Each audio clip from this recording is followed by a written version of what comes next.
अस्सलाम वालेकुम viewers. Students diary में हम आपको खुशामदीद कहते हैं।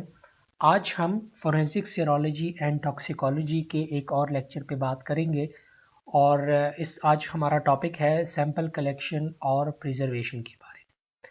यहाँ ये बताना ज़रूरी है कि नॉर्मल डायग्नोस्टिक लेबॉर्ट्री में जो हम सैंपल कलेक्शन कर रहे होते हैं या उसको प्रिजर्व कर रहे होते हैं वो कदरे डिफरेंट होता है।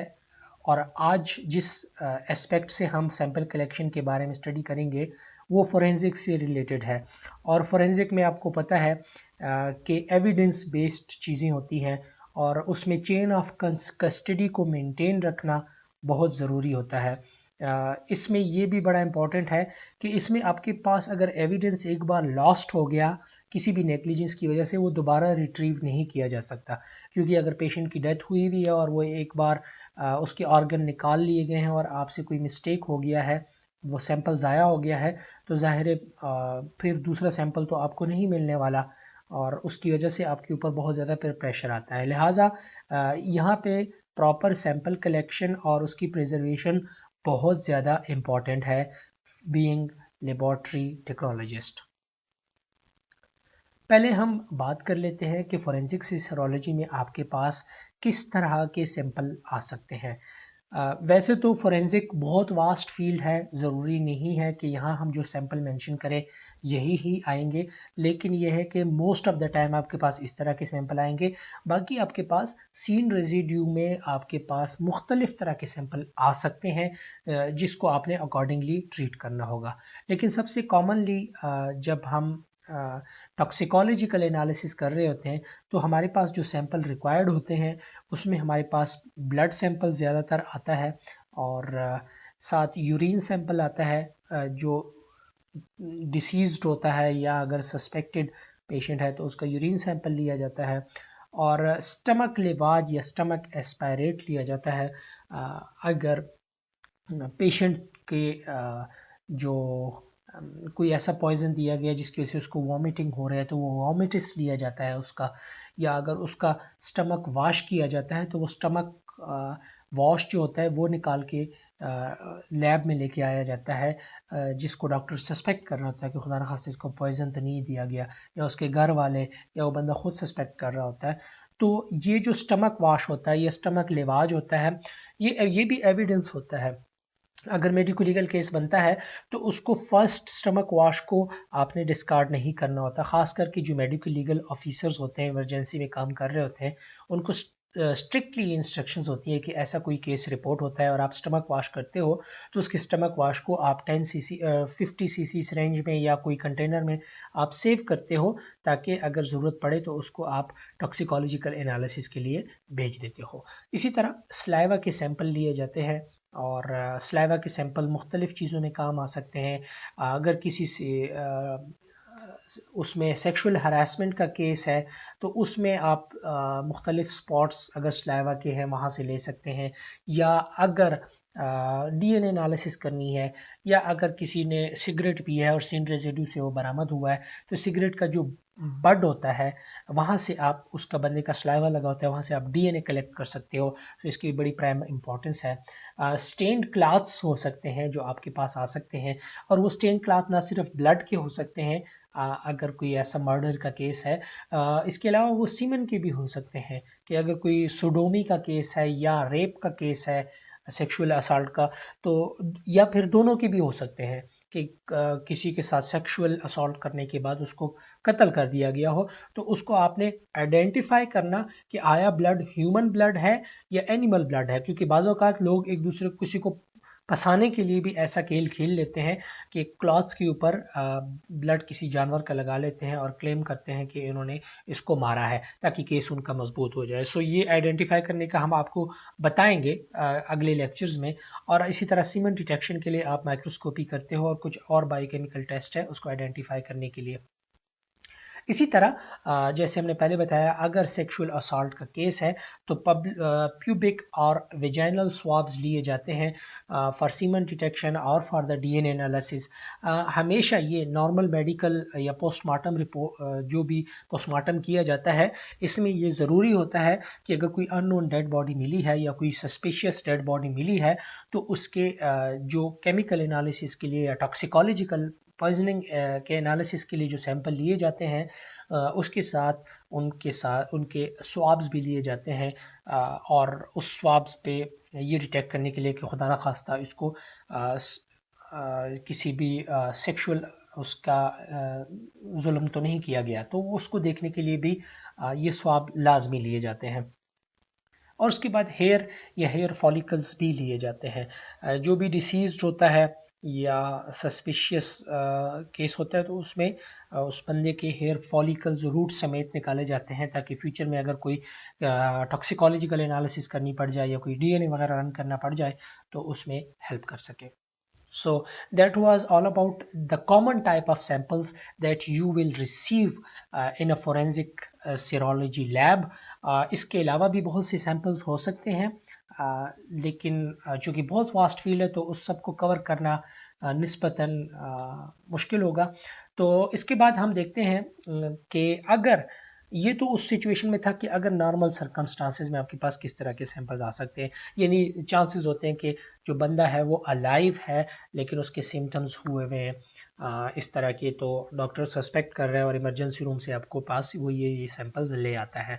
लेकिन अगर किसी बंदे की डेथ हुई हुई है, डिसीज्ड है, तो उस केस में आप सबको पता है कि जब बंदा मर जाता है तो वो स्टेट की प्रॉपर्टी हो जाता है। मैंने आपको पहले ही बताया था कि वो आप उस पर रिश्तेदार भी कुछ नहीं कर सकते। अगर सस्पिशियस केस है तो उसका स्टेट जो है जिम्मेदार होगा, उसकी पोस्टमार्टम करेगा और काज ऑफ डेथ उसका मालूम करेगा। ठीक है, तो पोस्टमार्टम में आप सबको मालूम है कि बॉडी को ओपन किया जाता है काइंड ऑफ डायसेक्ट करके दरमियान में से, और उसको ओपन करने के बाद उसमें से जो विजराज होते हैं, उसके मेन ऑर्गन्स हैं, फंक्शनल ऑर्गन्स हैं, उसको निकाल के प्रिजर्व किया जाता है। ब्लड सैंपल्स, यूरिन सैंपल्स वगैरह लिए जाते हैं। जैसे मैंने पहले बताया था कि स्वाब्स लिए जाते हैं from pubic area, from rectal and vaginal swabs वगैरह, ताकि अगर कोई सेक्सुअल असॉल्ट वगैरह भी हो तो उसको भी आइडेंटिफाई किया जा सकता है। तो जब पोस्टमार्टम होता है तो उस वक्त कौन कौन से सैंपल लिए जाते हैं? सबसे पहले ह्यूमन विजरास हैं, यानी कोई भी जो वाइटल ऑर्गन है, किडनी, लिवर, स्प्लीन वगैरह। और इसके अलावा उस ह्यूमन विजरास में जो मेन आपके पास है जो लाजमी लिए जाते हैं उसमें स्टमक है, और स्टमक हम आगे देखेंगे कि कितना पार्ट इसका लिया जाता है। सिमिलरली स्मॉल इंटेस्टाइन है, लिवर है और किडनी है, और कुछ केसेस में आपके पास ज़ाहिर यूरिन ब्लड और विट्रस जो है, विट्रस वो भी लिया जाता है।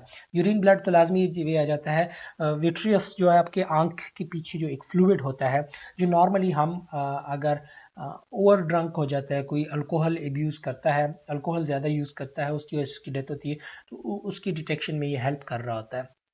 सो वो कलेक्ट किया जाता है। और हार्ट को कलेक्ट किया जाता है। हार्ट को क्यों प्रिजर्व किया जाता है? क्योंकि हिस्टोपैथोलॉजिकल एनालिसिस के लिए हार्ट को जो है वो सेव किया जाता है। सो ये तो वो सैंपल्स हैं जो लिए जाएंगे। अब अगर पेशेंट जिंदा है और सस्पेक्ट किया जा रहा है कि उसको पॉइजन किया गया है, तो उस केस में आप क्या करेंगे? तो उसके लिए आपके पास जो सैंपल रिक्वायर्ड होगा, जो लिया जाता है नॉर्मली, वो वोमिट या स्टमक एस्पायरेट है। ठीक है, जो भी पेशेंट को अगर वो ज़िंदा है और उसको जैसी पॉइजन किया गया तो वो वॉमिटिंग शुरू कर लेता है, और उस वक्त उस वॉमिट को ज़ाया नहीं करना चाहिए, because that is your first evidence. अगर आपने किसी को बात को प्रूफ करना है कि आपको पॉइजन किया गया तो आपका वॉमिट का होना ज़रूरी है। उसको आप कलेक्ट करेंगे, तकरीबन 300 ml क्वांटिटी आपके पास होनी चाहिए फॉर टॉक्सिकोलॉजिकल एनालिसिस। अगर इतनी अवेलेबल नहीं है, वॉमिट थोड़ा सा किया गया, तो जितना अवेलेबल है वो सारी क्वांटिटी आपने लेनी है। फिर स्टमक वॉश आउट है। फिर अगर ऐसा कोई पॉइजन है जिससे आप हॉस्पिटल पहुंच गए हो और हॉस्पिटल में आपको इस के लिए आपको स्टमक का वॉश किया जाता है फ़ौरन ही, ताकि कोई भी अगर कंटेंट हो वो अब्जॉर्ब होने से पहले, स्टमक से इंटेस्टाइन में जाने से पहले उसको वॉश आउट किया जा सके। तो उस केस में उस फर्स्ट वॉश जो होता है उसको भी ज़ाया नहीं करना होता, नहीं नहीं किया जाता, ठीक है। सो ये भी डॉक्टर का काम है, ये मेडिकल लीगल ऑफिसर जो उस इमरजेंसी में है, कि वो इस एविडेंस को ज़ाया ना करे और फर्स्ट स्टमक वाश को प्रिजर्व करके पुलिस के हवाले करे, जो अगर पुलिस केस बना हुआ है। अगर नहीं भी है तो पॉइजन डिटेक्शन के लिए वो फ़ौरन FSL फॉरेंसिक साइंस लेबॉर्ट्री भेज दे। तो इसकी कम से कम क्वांटिटी 500 ml होनी चाहिए, लेकिन अगर इतनी अवेलेबल नहीं है तो जितनी मौजूद है वो सारी की सारी आपने पैक करके FSL लैब भिजवानी है। ब्लड जो आपने लेना है ऐसे केसेस में तो 10 ml ब्लड लेना है, और पेरिफेरल ब्लड आप ले सकते हैं इजीली, लेकिन अगर आप ज़्यादा ले सकते हैं 100 ml तक तो वो ज़्यादा प्रेफरेबल है। इसी तरह यूरिन सैंपल आप 100 से 200 ml लेंगे, और अगर इससे कम अवेलेबल है जैसे बच्चों में है तो वो सारा का सारा आपने कलेक्ट करना है। इन सारे सैंपल को आप प्रॉपरली प्रिजर्व करोगे, लेबल करोगे और फॉरेंसिक साइंस लेबॉर्ट्री उसको भेज दोगे। अब सिचुएशन ये अराइज होती है कि अगर पेशेंट की किसी भी पॉइजन्स की वजह से या किसी भी रीज़न से डेथ हुई है जो सस्पेक्टेड है पॉइजन्स के लिए या किसी भी और रीजंस की वजह से, तो उसकी ऑटोप्सी होगी यानी पोस्टमार्टम होगा, और उसके जो भी स्पेसिमन होंगे पोस्टमार्टम के बाद वो आपने प्रिजर्व करने हैं irrespective of the nature of poisons, क्योंकि you don't know about the poison, it will be still a speculation कोई होंगी कि ये पॉइजन हो सकता है।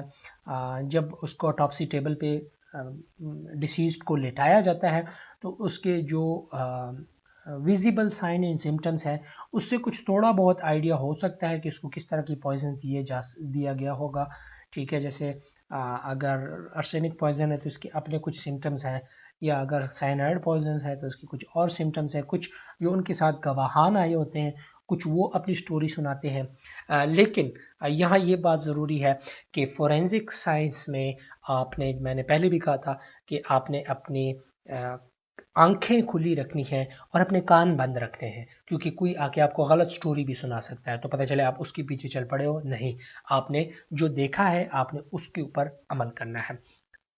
दूसरी बात यह है कि ऑटोप्सी में ऑटोप्सी जो करता है पोस्टमार्टम वो मेडिकल लीगल ऑफिसर का काम होता है। यहाँ पे अभी टेक्नोलॉजिस्ट का काम शुरू नहीं हुआ, लेकिन टेक्नोलॉजिस्ट को इंफॉर्मेशन होना ज़रूरी है कि कौन कौन से स्पेसिमेन लेने चाहिए और प्रिजर्व करने चाहिए, ताकि आपके पास जब स्पेसिमेन लैब में आए तो आप उसको रिजेक्ट या एक्सेप्ट कर सकें ऑन द बेसिस ऑफ कि ये सैंपल प्रॉपर प्रिजर्व हुआ है या नहीं हुआ, इसका चेन ऑफ कस्टडी मेंटेन हुआ है या नहीं, क्योंकि once you have received the specimen now it's your responsibility कि आप उसका रिपोर्ट निकालें, फिर आप कोई एक्सक्यूज़ आपका नहीं चलेगा।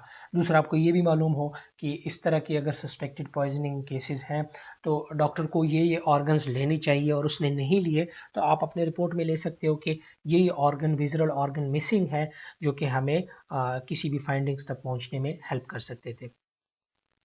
तो इसमें अगर आप ऑटोप्सी की जाती है यानी पोस्टमार्टम किया जाता है तो कौन से सैंपल्स आपके लिए एक मेडिकल लीगल ऑफिसर के लिए ज़रूरी है लेना। तो सबसे पहले क्या है कि स्टमक जो है that is a very primary organ.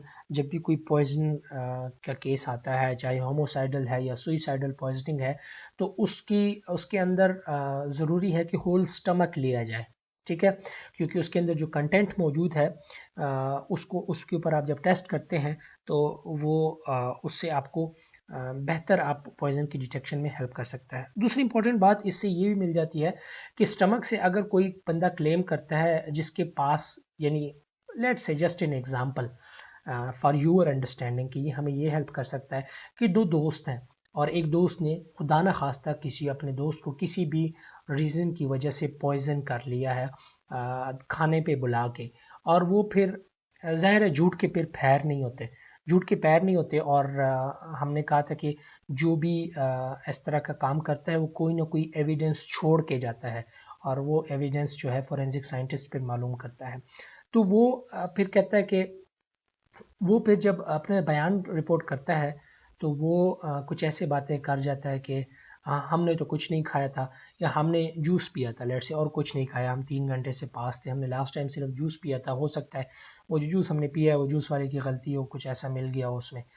लेकिन जब आप स्टमक को लेके आएंगे एज ए होल स्टमक और उसमें आपको पता चलता है कि उसमें से जो सेमी डाइजेस्टेड या बिल्कुल अनडाइजेस्टेड फूड पड़ा हुआ है, वो कोई चावल है या कुछ और पड़े हुए हैं स्टमक को ओपन करने के बाद, तो उससे तो उसकी जो स्टेटमेंट है वो फॉल्स पहले ही नलीफाई हो गई। इसका मतलब है कि वो बंदा झूठ बोल रहा है, तो वो और शक के दायरे में आ जाएगा, सस्पिशियस हो जाएगा, क्योंकि उसने जब झूठ बोला है इसका मतलब है कि उसने कुछ गलती की है। तो इस तरह से ये वो फूड सेमी डाइजेस्टेड है या नहीं है। दूसरा ये आपको एक ये भी आइडिया हो जाता है कि खाने के फ़ौरन बाद उसकी डेथ हुई है तो ज़ाहिर फूड अनडाइजेस्टेड होगा, या खाने के आधे घंटे बाद तो हो सकता है सेमी डाइजेस्टेड फूड हो। लेकिन अगर उसने खाना ही ना खाया हो या 2-3 घंटे उसमें गुजर गया हो तो हो सकता है कि स्टमक खाली हो। So that is also help you in indicating the cause of the reason or the time of death, या जो पर्सन स्टेटमेंट दे रहा है वो ट्रू है या गलत है। फिर इसी तरह स्मॉल इंटेस्टाइन की बात आती है। स्मॉल इंटेस्टाइन जो है ये भी उतना ही इंपॉर्टेंट है, क्योंकि स्टमक के बाद जो भी फूड आ जाता है वो स्मॉल इंटेस्टाइन में और वहीं से अब्जॉर्प्शन होती है। तो फर्स्ट 100 सेंटीमीटर जो स्टमक के साथ ड्यूडेनम वगैरह उसका पार्ट है वो 100 सेंटीमीटर तक कम से कम एडल्ट्स में लिया जाता है। लेकिन अगर चिल्ड्रन है तो उसमें हम 200 सेंटीमीटर तक लेते हैं। लेकिन अगर इन्फेंट्स है तो उसमें पूरा का पूरा इंटेस्टाइन ले लिया जाता है, स्मॉल इंटेस्टाइन, और उसको प्रिजर्व किया जाता है। लेकिन यहाँ ये भी ज़रूरी है कि आप इंटेस्टाइन को एंड टू एंड टाई करेंगे, यानी जब भी वो मेडिको लीगल ऑफिसर उसको कलेक्ट करता है उस बंदे की पोस्टमार्टम के दौरान, तो उसको बांध लेता है किसी भी धागे वगैरह से दोनों साइडों से, ताकि उसका कंटेंट बाहर ना निकल सके, क्योंकि वही कंटेंट आप जब उसमें से निकाल के केमिकल टॉक्सिकोलॉजिकल एनालिसिस करोगे तो पॉइजन डिटेक्शन में हेल्प करेगा।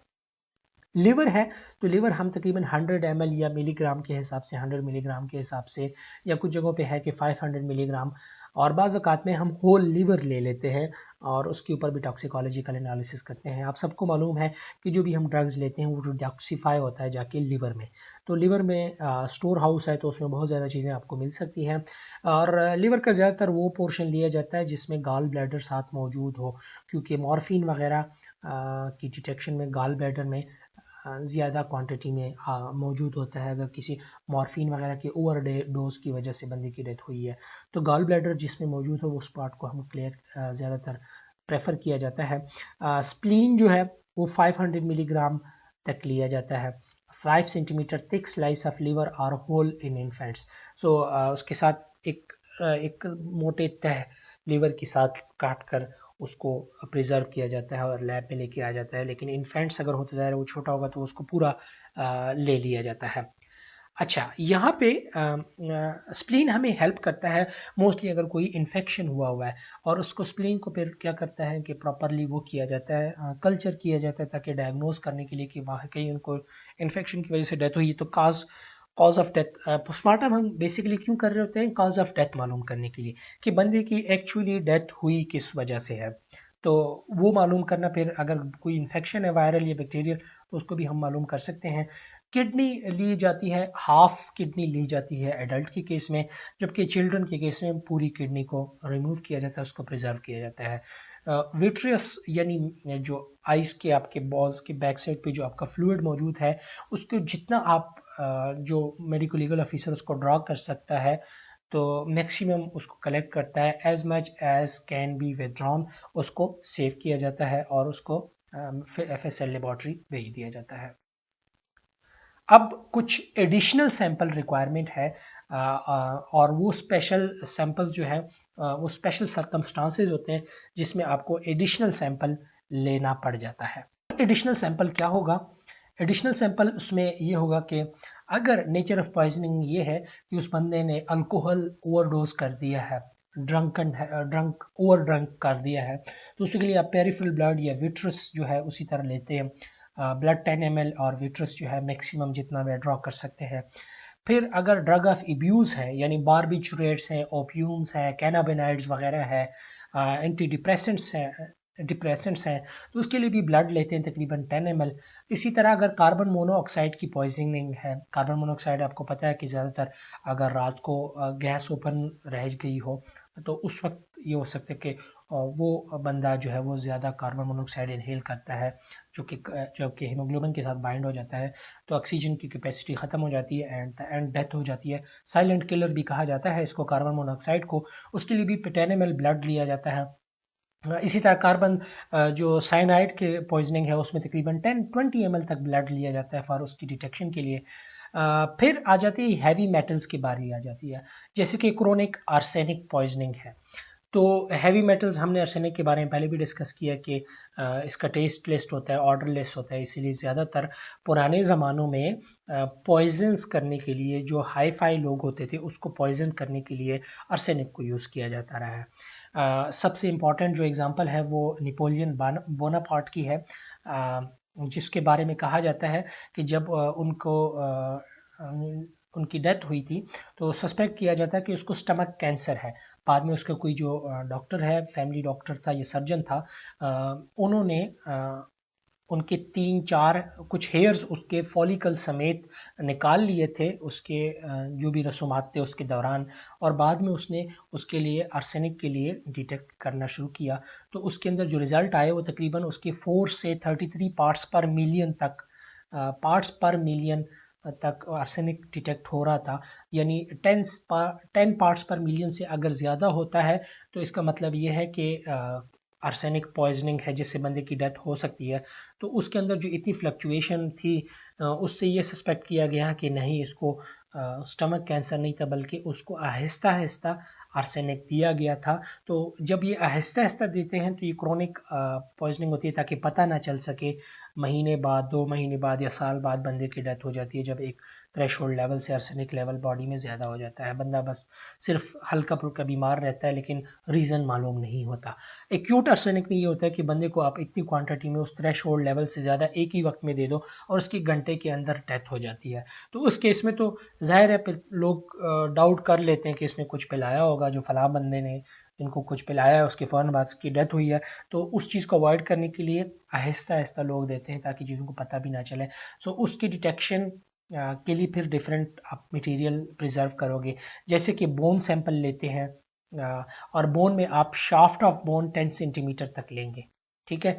और क्योंकि आपके जो भी ये आर्सेनिक वगैरह है, जो मेटालिक पॉइजनिंग है, वो आपके हेयर्स में, नेल्स में और बोन्स में जाके डिपॉजिट्स होता है। ख़ास करके अगर क्रोनिक पॉइजनिंग है तो आपने अगर डिटेक्शन करनी है तो ये दैट इज़ द सबसे सूटेबल जो स्पेसिमेंस है वो ये होंगे।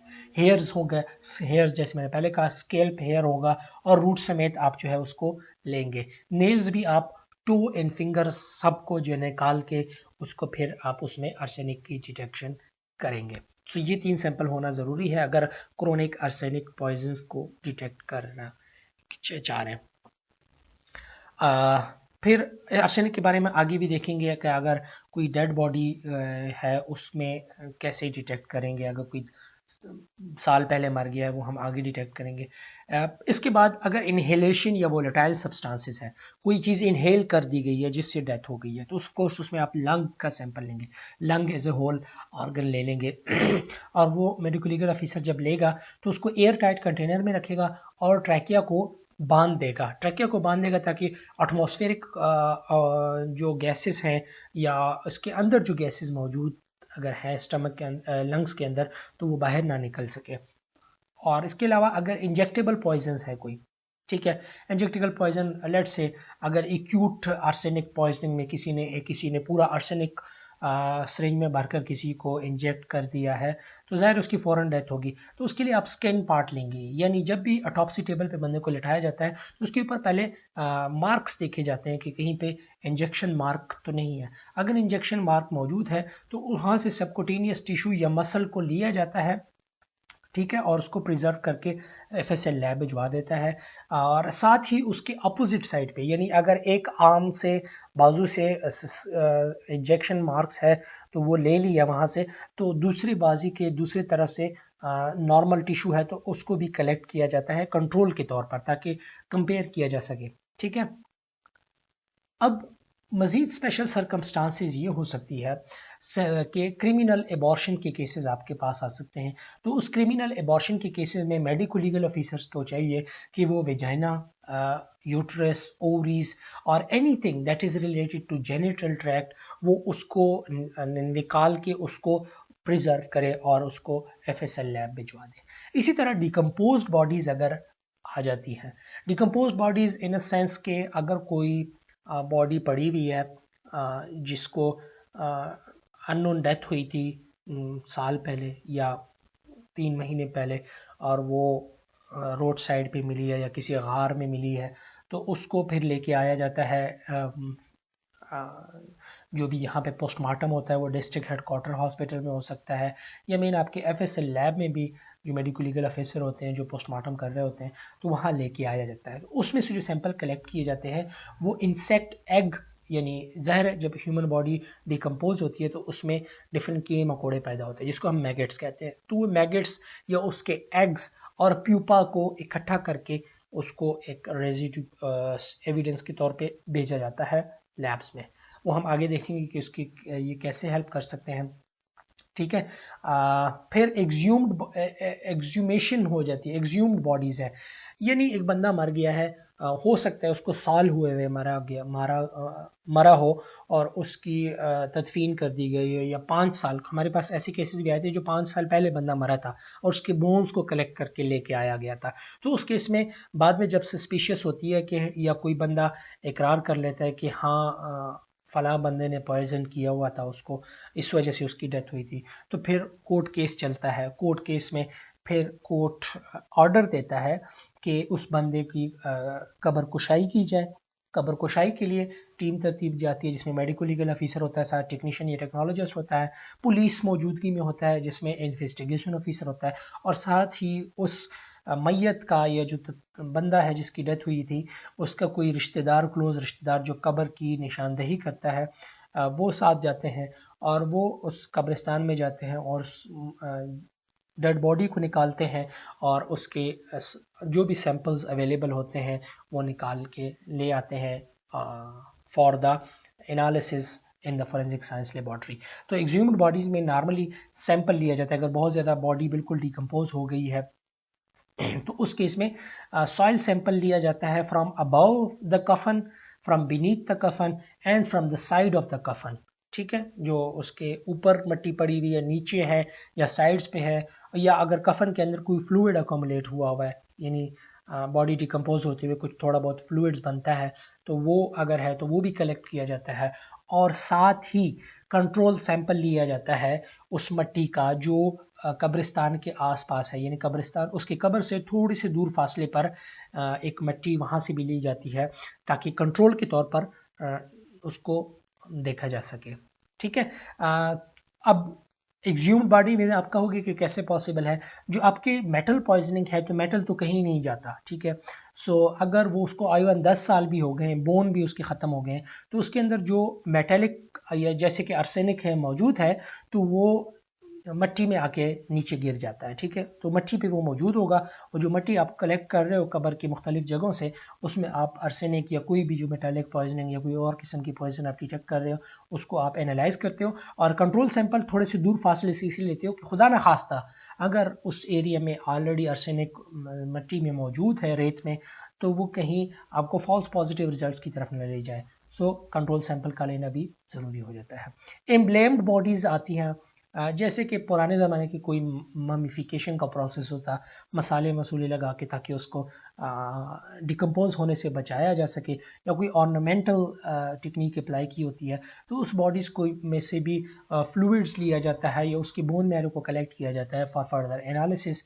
इसी तरह स्टेन क्लॉथ्स अगर आपके पास मिलती है तो स्टेन क्लॉथ्स को आपने वहाँ से काट के एयर ड्राई करके आपने एविडेंस को लैब की तरफ लेके जाना है जो उसको डिटेक्ट करे। और इसी तरह उस क्लॉथ के सराउंडिंग में अगर कोई अनस्टेन्ड एरिया है उसको आप काट के कंट्रोल के तौर पर सेपरेट पैक में डाल के साथ भिजवा देते हो। अब बारी आ जाती है preservation of forensic sample. Forensic sample को आप प्रिजर्व कैसे करोगे? ठीक है, अब अगर लिक्विड ब्लड आपके पास आता लिक्विड ब्लड है तो उसके लिए आप अगर उसको आप सीन रेजिड्यू से जहाँ पे वकूआ हुआ है वहाँ से आप कलेक्ट करते हो या हॉस्पिटल से, तो चाहिए आपको कि उसको EDTA ट्यूब में कलेक्ट करिए, सोडियम फ्लोराइड ट्यूब में, या हेपरिन ट्यूब में कलेक्ट करें थ्रू सिरिंज और Gauss cotton and air dry it. ठीक है, और उसको आप अगर कॉटन के क्लॉथ पे या गॉस पीस पे लगाते हो, फिर आपने उसको एयर ड्राई करना है। एयर ड्राई आपने हमेशा रूम टेम्परेचर पे करना होता है, किसी भी और ओवन वगैरह का इस्तेमाल नहीं करना, ताकि और उसको मॉइस्ट भी नहीं रहने देना ताकि ऐसा ना हो कि उस पर फंगल ग्रोथ वगैरह आ जाए। क्लॉटेड ब्लड अगर है और वो कुएं से यानी सीन से जहाँ पे रोनुमा हुआ है तो वहाँ पे आपको मिला है, तो उसके लिए आप ये है कि उस क्लॉट को आप एक ग्लास ट्यूब में ट्रांसफ़र करते हो और उसकी इक्वल वॉल्यूम आप सेलाइन उसमें ऐड कर लेते हो, नॉर्मल सेलाइन, और फिर उसमें से एक कुछ ड्रॉप्स लेके एक कॉटन क्लॉथ के ऊपर लगाते हो और उसको एयर ड्राई कर लेते हो।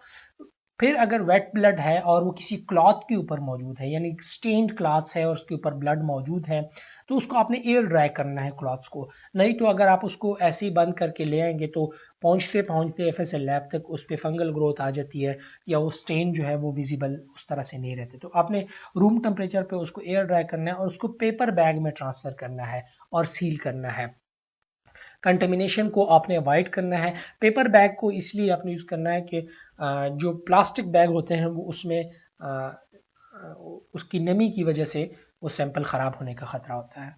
वेट ब्लड अगर किसी ऑब्जेक्ट के ऊपर लगा हुआ है, ठीक है, आप किसी वकूए पे गए हैं और कोई कुर्सी वगैरह है जिसके ऊपर ब्लड लगा हुआ है तो उसको भी आपने एयर ड्राई करना है रूम टेम्परेचर और उसको फिर गॉस पीस या पेपर पे ट्रांसफ़र करना है और पेपर एनवेलप में उसको सील करके आपने भिजवा देना है। अगर कोई स्टेन ब्लड है और वो किसी अनमूवेबल सरफेस जैसे कि फ्लोर के ऊपर लगा हुआ है, अब ज़ाहिर है फ्लोर को तो उठा के नहीं लेके जा सकते लैब के अंदर, तो उस केस में आपने क्या करना है कि collect by swab, do not scrape. आपने उस ब्लड को स्क्रैप नहीं करना, उस स्पॉट को, ठीक है, स्क्रैप नहीं करना। आपने क्या करना है कि स्वाब लेने हैं और डबल स्वाब मेथड अप्लाई करना है, यानी 2 moist swab, neat clean moist swab लेने हैं।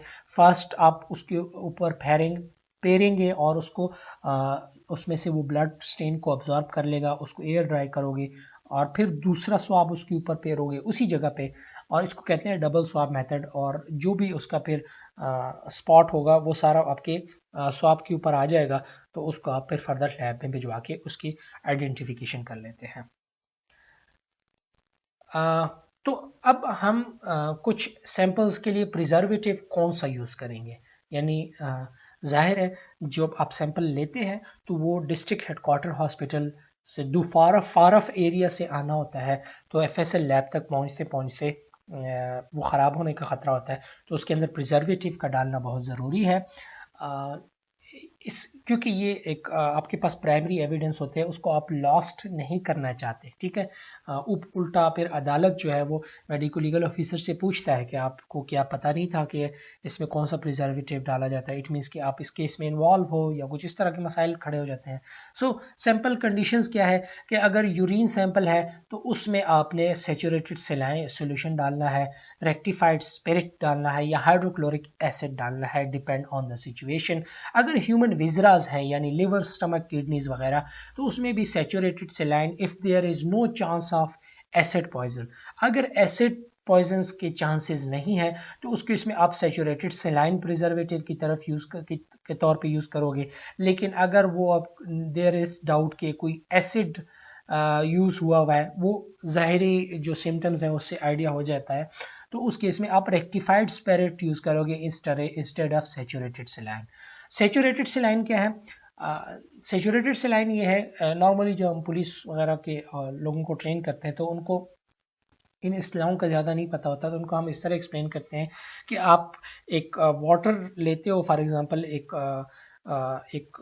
जग में वाटर लेते हो और उसमें आप तब तक उसमें साल्ट ऐड करते जाओगे, नमक ऐड करते जाओगे जब तक वो मज़ीद उसमें हल ना हो, सो दैट इज़ सेचुरेटेड, ठीक है। तो उसके बाद मज़ीद उसमें हल ना हो तो ये सेचुरेटेड सेलाइन है, तो now that is fit for preservation of the sample. Heart को हम क्या करते हैं, जो भी पोस्टमार्टम एग्जामिनेशन होती है उसमें हार्ट को अलग से रखा जाता है एक अलग कंटेनर में और उसको हिस्टोपैथोलॉजिकल एग्जामिनेशन की तरफ पे भेजा जाता है। सो आप सबको मालूम है कि हिस्टोपैथोलॉजिकल एग्जामिनेशन में हम 10% फॉर्मलिन यूज़ करते हैं।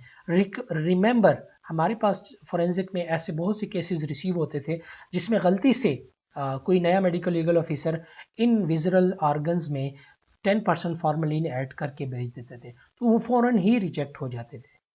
उसमें से कोई chemical pharmacological toxicological analysis possible नहीं होती। So formalin is never recommended for toxicological analysis, formalin is only use for histopathological examination. ठीक है, फिर आ जाती है मैगेट्स।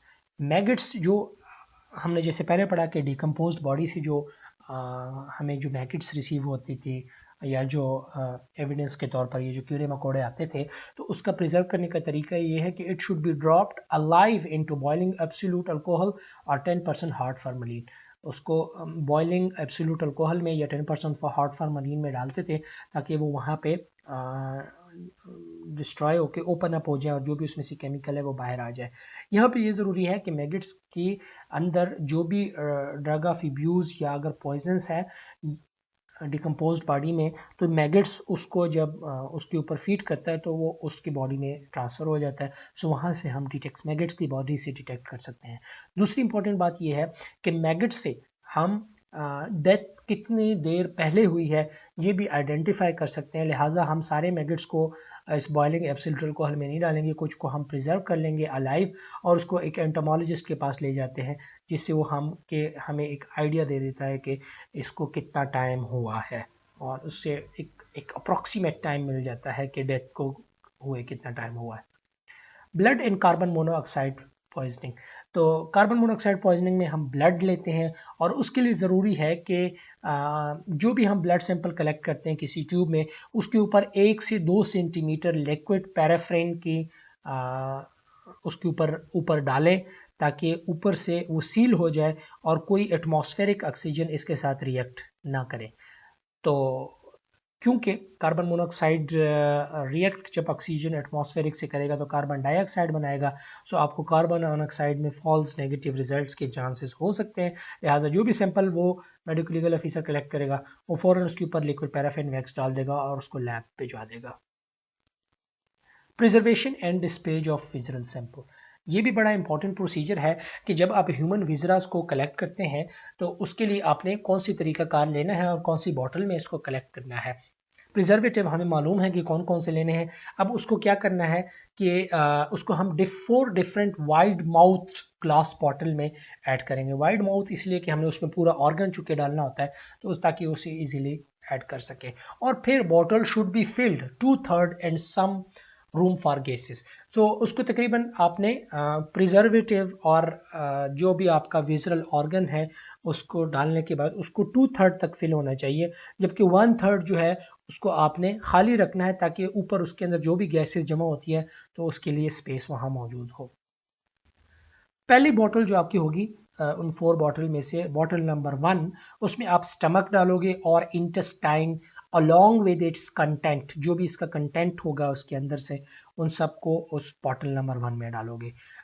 इंटेस्टाइन को तो हम एंड टू एंड टाई कर लेते हैं। स्टमक के केस में 2 सिचुएशंस है कि आप कुछ रिकमेंडेशन ये है कि स्टमक को आप ओपन अप करेंगे ताकि उस बॉटल फिर उसको बॉटल में डालेंगे ताकि उसके अंदर जो भी प्रिजर्वेटिव है उसके अंदर तक पहुंच सके, ताकि अगर दूर दराज एरिया लेके जाना है तो वो डिकम्पोज ना हो। लेकिन कुछ केसेस में ये है कि अगर आपने उसके अंदर जो गैसेस हैं उसको आइडेंटिफाई करना है तो स्टमक को भी बांध के भिजवा देते हैं ताकि उसको उधर ही ओपन किया जा सके। बॉटल नंबर 2 में किडनी, लिवर और स्प्लीन डाला जाता है। बॉटल नंबर 3 में मे हैव स्पेशल सैंपल, जैसे कि अगर हार्ट की ज़रूरत है या ब्रेन की ज़रूरत है तो उसको अलग बॉटल नंबर 3 में डाला जाता है और उसके अकॉर्डिंगली उसके अंदर प्रिजर्वेटिव डाला जाता है।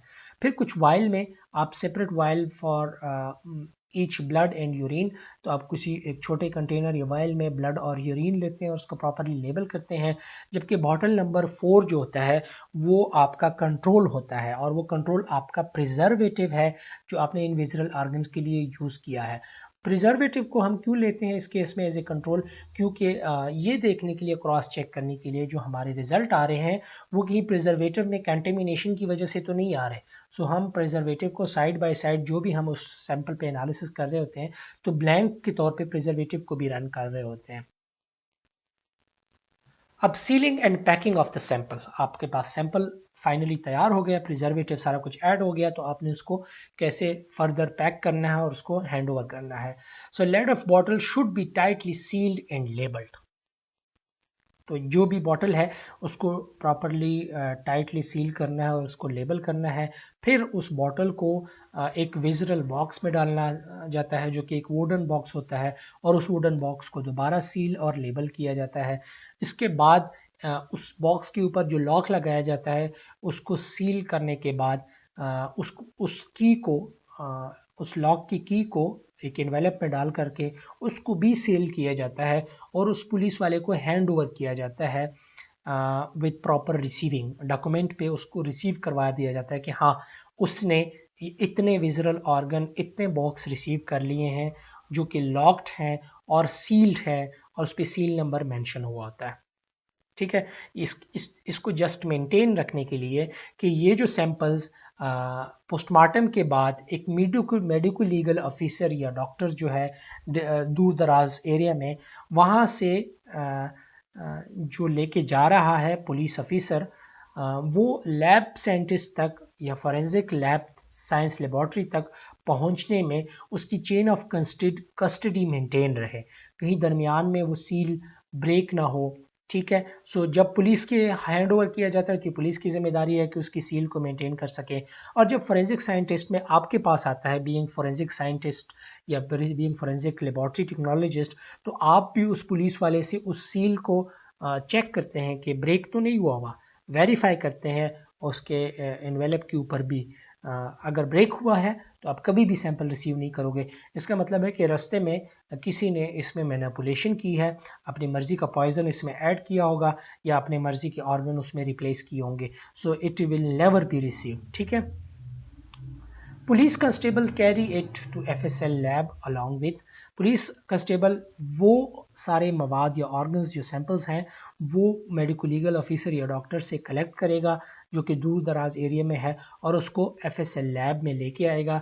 और साथ ही कुछ डॉक्यूमेंट्स का होना ज़रूरी है, for example copy of the panchnama, यानी जो रोजनामचा होता है या जो भी शवाहिद होते हैं उसके ऊपर लिखे होते हैं गवाहान के, या जो सीन वक़ुआ होता है उसकी डिटेल होती है उसके अंदर मौजूद होती है। सो इसकी एक कॉपी उसके साथ अटैच करता है। ऑटोप्सी रिपोर्ट, जो ऑटोप्सी रिपोर्ट या जो पोस्टमार्टम उस एरिया में हुआ या किसी हॉस्पिटल में जहाँ से सैंपल कलेक्ट किया गया है उसकी रिपोर्ट जो डॉक्टर ने साथ लिखी दी है उसकी एक कॉपी भी साथ अटैच करता है। Requisition letter by medical officer to the forensic science lab, साथ ही medical legal officer autopsy report के साथ एक रिक्विजिशन लेटर बताता है जिसमें वो लिखता है कि ये सैंपल मैंने भेजे हैं इसमें मुझे पॉइजन्स की डिटेक्शन करके दें, इस सैंपल में से मुझे DNA एनालिसिस करके दें, DNA कंपैरिजन करके दें। तो उसको फिर आंसर करता है जब रिपोर्ट जनरेट होती है, जब टेस्ट कर दिए जाते हैं तो फोरेंसिक साइंस लैब उसको प्रॉपर एक रिपोर्ट बना के देते हैं और उसको फिर दोबारा मेडिकल ऑफिसर्स के पास भेजा जाता है और वो फिर अपनी ऑटोप्सी रिपोर्ट को फर्दर फाइनलाइज करता है और काज ऑफ डेथ उसके ऊपर लिख देता है और पुलिस के हवाले कर देता है। फिर पुलिस वाला उस रिपोर्ट को फोरेंसिक जो काज ऑफ डेथ जिसके ऊपर लिखा होता है उसको अदालत के सामने पेश करता है। अदालत उसके बेस पे डिसीजन में हेल्प करता है वो रिपोर्ट उसके, अगर अदालत को ज़रूरत पड़े रिजल्ट इंटरप्रिटेशन की तो वो उस डॉक्टर को भी बुला सकता है जिसने जो ऑटोप्सी या पोस्टमार्टम किया होता है। वो अगर बायोकेमिकल टेस्टिंग पे उसको कोई वो होता है या टॉक्सिकोलॉजिकल एनालिसिस पे, तो वो इस फोरेंसिक साइंस लैब में से किसी साइंटिस्ट को या लेबॉर्ट्री टेक्नोलॉजिस्ट को भी बुला सकता है कि वो आए और रिजल्ट को इंटरप्रेट करे। So that was all about today's lecture about the specimen collection, और here is some references। इंशाल्लाह नेक्स्ट लेक्चर में हम सेक्सुअल असॉल्ट के बारे में बात करेंगे। तब तक के लिए अल्लाह हाफिज़।